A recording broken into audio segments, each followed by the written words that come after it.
நான் காந்தாரி, 100 மகன்களின் தாய். என் கோபத்தின் சாபம் எப்படி கிருஷ்ணரின் துவாரகை அழித்தது தெரியுமா? வாங்க இந்த வீடியோல பார்க்கலாம். இது வெற்றியா கிருஷ்ணா? இங்க எங்கும் நான் பார்க்கிறது தாய்களின் அழுகை மட்டும். போர் எப்போதும் வெற்றியை தராது காந்தாரி. அது மீதம் இருப்பதை மட்டும் எடுத்துச் செல்லும். என் 100 மகன்களும் இந்த மண்ணில் தான் விழுந்தார்களா? ஒரு தாயின் இதயம் இவ்வளவு வலியை எப்படி தாங்கும்? நீ இருந்தும் இதை தடுக்கவில்லை கிருஷ்ணா. நீ கடவுள் என்றால் இந்த ரத்தத்தை ஏன் அனுமதித்தாய்? அதர்மம் விதைத்த விதை ஒரு நாள் போராகவே மலரும் காந்தாரி. என் வம்சம் அழிந்தது போல உன் யாதவ வம்சமும் அழியும் கிருஷ்ணா. நீயும் தனிமையில் துன்பப்படுவாய். கர்மத்தின் சக்கரம் எவரையும் விட்டு செல்லாது காந்தாரி. ஆண்டுகள் கடந்தன, ஆனால் காந்தாரியின் சாபம் காலத்தின் நிழலாய் காத்திருந்தது. அழிவு தொடங்கும் முன் அமைதி எப்போதும் அதிகமாக இருக்கும். அவரை விடாதே! இன்று இதற்கு முடிவு.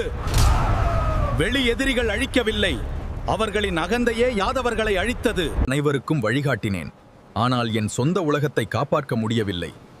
இது சாபமா அல்லது கர்மத்தின் முடிவா? பிறப்பு வந்த இடத்தில் மரணமும் வரும், ஆனால் ஆன்மா என்றும் பயணிக்கும். கர்மம் அரசர்களையும் விடாது, கடவுள்களையும் விடாது.